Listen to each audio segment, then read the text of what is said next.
Net income went down, weight expanded, stress expanded, right? Time away from home expanded. It was tough. I took everybody in there, I said things are gonna change. We're gonna change the splits. Everything's 50-50, doesn't matter. I'm going back to the model. We're all gonna show up at 8:30 in the morning. We're gonna do scripts and dialogues, Sam, because I was tired of my real estate agents practicing on my customers, right?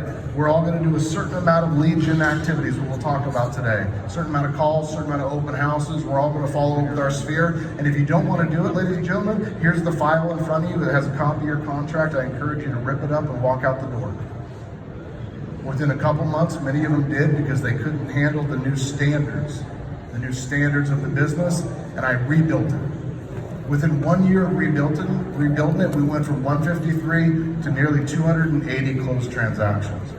The difference of what having talent in an organization and just having bodies. We don't want a body count, we're in a different type of business.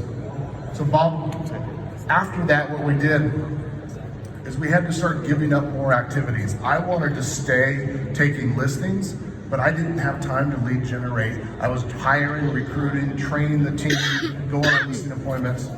So who should I hire? More leverage, an inside sales agent. And I found my first inside sales agent in a very unique way. He knocked on my door, my house, on a weekend. He was trying to sell me a Kirby vacuum cleaner. Well, I'm dead serious. And Steve, I said, no, those things suck. They don't, by the way. They're really good vacuums. And he tried to sell me a vacuum. I said, I'm not interested in your vacuum. I obviously look around my house. I don't do a whole lot of cleaning. It would be about as useful as my gym membership. Like, I don't need another vacuum, especially on a $500 one. Are you kidding me? However, you should come into my office on Monday and we should talk about a career in real estate. Because if you're willing to knock on doors to sell vacuums, you can sell houses. I brought him in as our first inside sales agent. I offered him a $2,000 a month salary because it was enough to force him to show up, but it wasn't enough for him to live on. Everything else was in commission, 5% for every buyer he generated, 10% for every listing. Which one was I encouraging him to get? Listings. If he got a listing that sold and bought, he got 10 there and 5 there. His very first year with me, he set 143 listing appointments for me, and I listed 117 of them. Wow. He showed me one thing. You don't have to be good on the phone.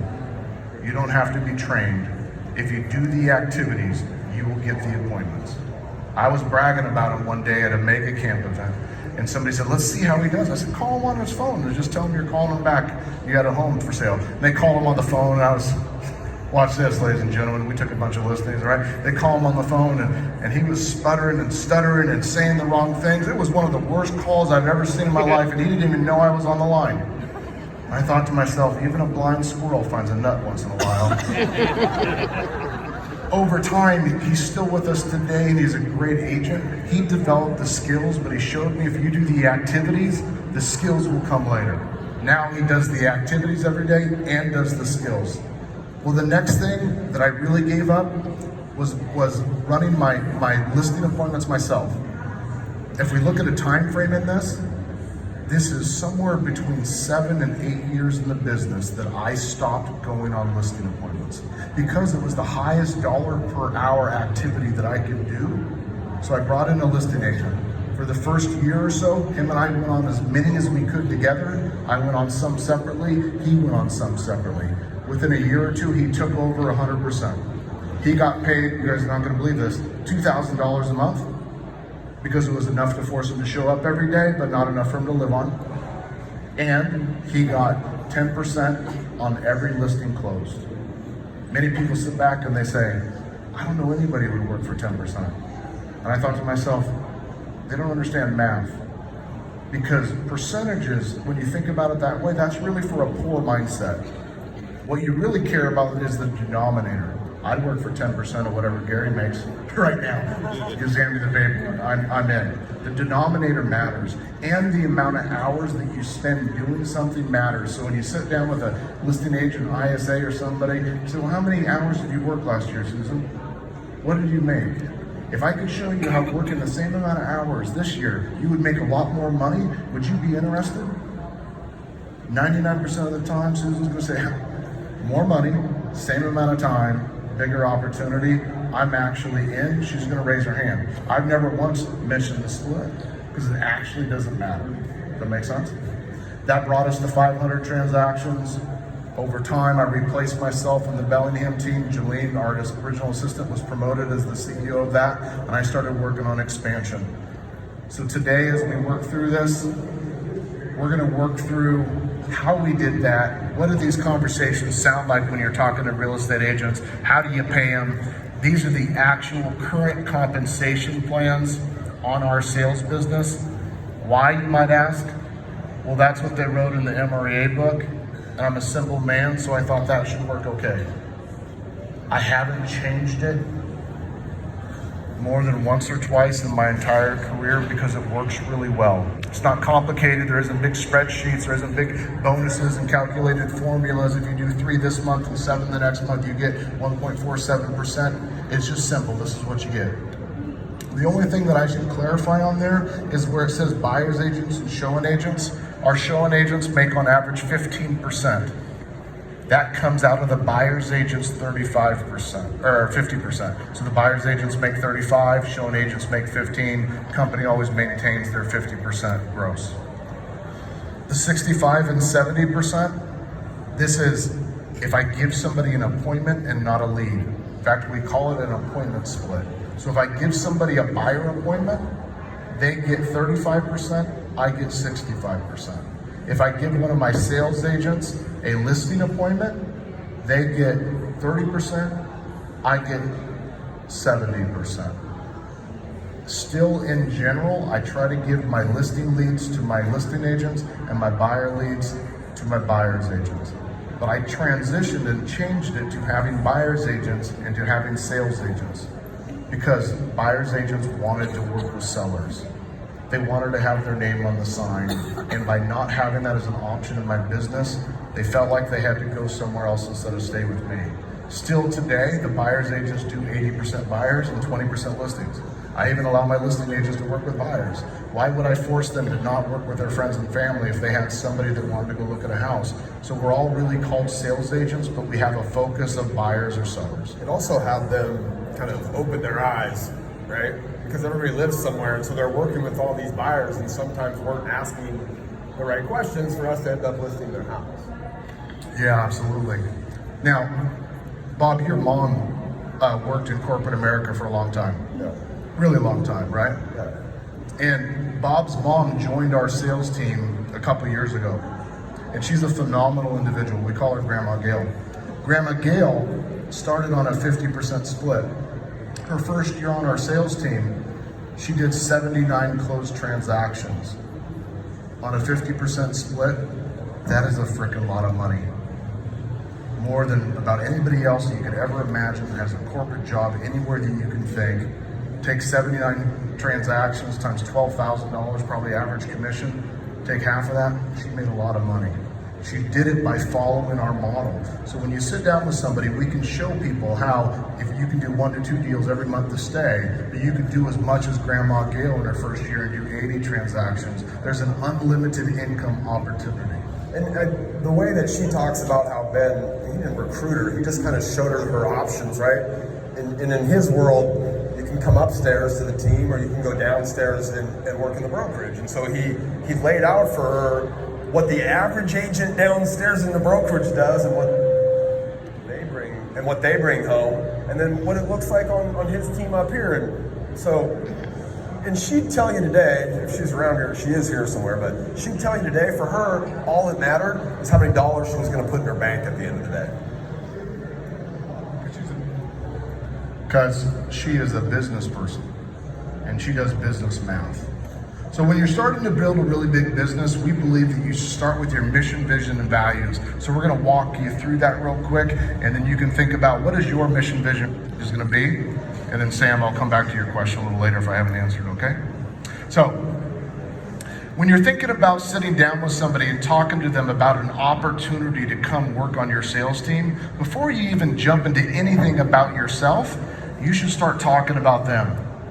Most recruiters mess up because they sit down and they do a presentation about who they are and why they're awesome.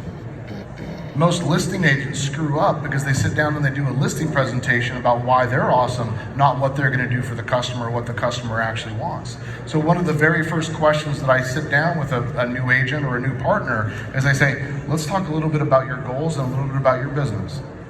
In the last 12 months, what did you make? And I always start off with gross because they always share the biggest number. That's the one that's tied to our ego, right? And I say, well, what do you think you netted at that? And some people don't even know what I mean by that. What did you tell the IRS that you made?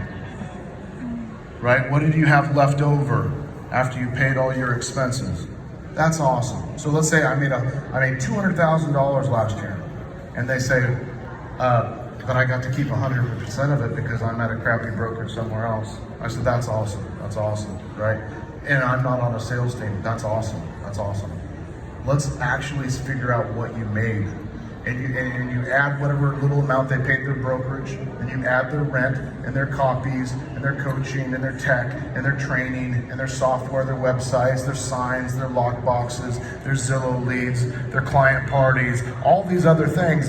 By the time you're done adding them all up, the vast majority of the time, it's between 40 and 70% of their income. I very quickly go back. Well, it looks like right here, you're already on a 40-60 split. You get 40, you give 60 away to expenses. And you were thinking that you couldn't afford to take an opportunity with me. I'm telling you right now on day one, I'm gonna give you a 10% raise. That's pretty awesome, isn't it? Start with about them and what their goals are and slow down and do the actual math. Otherwise, you're arguing about apples and oranges. So we know that there's the power of a team.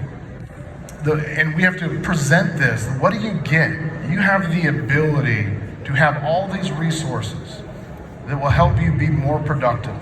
And then those resources are driven by a company that has a mission. That's what I love about great companies. Adam Hergenrother, Chris Suarez, these different people, they're very much mission-driven individuals. The mission of our companies is delivering the dream of home ownership everywhere. And Steve, I can go on a rampage soapbox discussion about why home ownership is so important. In fact, it's the majority of my buyer console. Do you know the average renter in the United States has a net worth of $5,200? The average homeowner in the United States has a net worth of $238,000. Just out of curiosity, which one do you consider bigger? That net worth protects them, protects their family. If somebody was to get cancer or get sick or their kids had a problem, they could take care of it. That net worth becomes something they could use to invest or buy a new business or start a new career. It becomes money that they can use to buy their time back for retirement and create memories and have experiences with the people they love. Home ownership is the first step in building wealth. I also believe it's why our country was founded. For the pursuit of life, liberty, and the ability to own property, right? Home ownership is so extremely important. So I talk about it. Every one of my employees, I'm encouraging them to get a loan and buy a home and buy one that they can afford and then rent it out and buy another one. Home ownership, I talk about everywhere I go. So you can tell that delivering the dream of home ownership everywhere is something that we don't just talk about, we live. It's not the integrity sign at Enron. Like, this is something that we talk about. And when you see the word everywhere, where do you guys think that I would like to sell real estate at? Everywhere, right? Because everywhere people deserve the opportunity to own a home. Our mission statement is an outward facing statement. Write that down. Mission statement, outward facing. It's for your customers. It's what your customers should read. That's why it's all about them. It's something that we care about, but it's about them. It should be short. It should be concise. It should be something that you could yell from the rooftops and people would actually remember. It can't be delivering the dream of home ownership through amazing customer service throughout the entire eastern side of Dallas, except for this neighborhood, right? It needs to be short, concise. It needs to fit on a t-shirt. Okay, Vision statement is the opposite. Vision statement, write this down. It's an internal statement, Robert. It's an internal statement. It's meant for you, your employees, your future employees, your vendors, your partners. What is our vision statement, Bob? Win, make, give, and do good. Our vision is to win, make, give, and do good. Internally, how I explain it to my agents and my partners is I want to work with people that want to be number one, not number two, not 13th. I want to work with people that want to win, that are competitive and driven.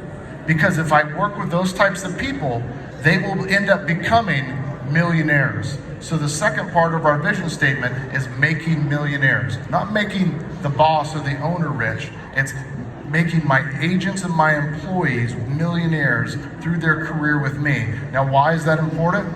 Because if we do that, Bob, they're going to be able to give millions back into the communities that you operate. And that's going to feel good, and it's going to do good. So when you walk into, let's say you walk into a, Shauna, you walk into a real estate class that you're teaching in Montana, and you say, ladies and gentlemen, here's what I do. I help people become number one at what they do. And by doing so, they'll become millionaires, and they'll be able to do a lot of good by giving millions back to whatever they're interested in. How many people in that room are thinking to themselves, I would like to be number one. I would like to become a millionaire. I would like to give millions, and I would like to do good. Those people raise their hand. My old pitch, Shauna, when I went into a real estate school back in the day before I had clarity on my vision, it worked good too. I get done speaking at the real estate school, Steve, and then I'd say, you know, most real estate agents, they have a big problem. They don't have enough leads. My problem is I have a ton of leads, but I have nobody motivated that wants to make a ton of money. Then I just turn and walk out. And then people will be calling me and sending me Facebook messages and running out the door and handing me their information. I'm motivated. I want to work hard. I want that crack that you call leads. Like, they were all addicted to that. They wanted that idea, right? But now we're trying to move into more of a mission and vision-driven organization that gets people that don't just want a short-term solution from me, which is leads, to somebody that wants a lifetime career with our company. This is why we follow Ben, right? If you have met our teams, you know, we're recruiting really big teams and have, you know, amazing talent like my mom joining our organization. It's because he can articulate to us what we're signing up for. Right? And he does it in a way that's very succinct. And so we all know, like, when we're coming on, that this is something we want to be a part of. But it's the way he articulates it simply. I want to win. I want to be a billionaire. I want to be able to go do good in my community, right? And it's not that we're going to write them a check. It's that I'm going to ask Bob and his beautiful wife, Erin, to fill out a net worth tracker every month and send me a copy of it. If they're going to make an investment, I'd love to look at it and help them make that decision. I want to be a part of their journey. It's not just me writing them a check for that. It's I want to be a part of their lifetime journey of helping them become wealthy through real estate and other investments. He could write a check for that, right? He wants to make so many millionaires, right? He can write checks for them. But that's not going to help my kids, right? I'm not going to be able to teach that to my kids. So our vision is a big deal. The last part of a great company is their value statement. A value statement is how you make your decisions. The values of our company are simple. The success of our businesses will be determined by our ability to maintain our health. Obviously something I struggle with, and intentionally a word that I chose. H, hard work. I'm only interested in working with hard workers, not people that spend a lot of time, hard workers. E, extraordinary results. I'm only interested in people that want to get extraordinary results through systems. A, accountable. I'm only interested in being around accountable people. Most common question I'll get from people is, how do you hold agents accountable? There's no way to hold an unaccountable person accountable. There's no script for it, there's no system, there's no 411, there's nothing you can do. The best thing you can do is find accountable people. L, leaders only. I want to bring people into our world who want to grow and end up running something of their own within our world in the future. I mean, from the very beginning, by the way, right? His very first hire is now basically running the real estate team. Yeah, not basically, she is. Right? And what's interesting about that is you never know where your future leaders are going to come from. They might be your ISA, they might be your buyer's agent, they might be your listing agent, they might be your admin, right? Many of my people used to be my accountants, or used to own the sign company in town, or used to do all these other services or things that I found, and I said, this is an awesome person that needs a bigger opportunity. T is teamwork, and H is humble. We want to be number one, we want to give millions, we want to make millions, but we don't need to brag about it. Right? That's the culture of our companies. When somebody says, hey, do you want to do this, or do you want to work with this person? That's what I need to go check. Are they going to live up to our values that we call health? So now, we're starting to set the stage of who are we looking for, and what are we going to attract them to? We're going to attract them to our mission, our vision, and our values. We figured out how are we going to pay them, and what different positions do we have? Do me a favor, just write down org chart. Your homework is to go draw an org chart with the different people that you imagine having in your business. If you don't have them in your business, draw this org chart. Put you right here, and then write these other people down there, the different positions, buyer's agents, listing agent, admins, ISAs. Just dream big. In each one of those circles, just put your name or your picture. Because you actually have all those positions today. It's just you that's filling them. Your goal is over time, how do you slowly cross your name out so that it's no longer you? That makes sense? We already have a huge org chart. We just happen to be sitting in all the roles, Sam. So now we want to get somebody into our business. We're going to sit down and talk to them about the opportunity to work with us. The right time to talk to somebody about standards is before they start. In the interview process. The day before you hire them, their first day, their second day, their first week, their first month, their first quarter, their first year, you reiterate the standards on a regular basis so it's 100% clear. Now that we operate,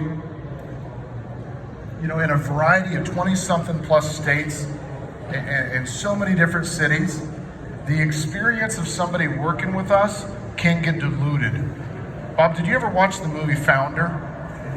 Yeah, Founder was the story of what? Ray Kroc, McDonald's. Ray Kroc building McDonald's. How many people in the audience watched Founder? Okay, rest of you, that's your homework. I'm giving tons of homework. It's like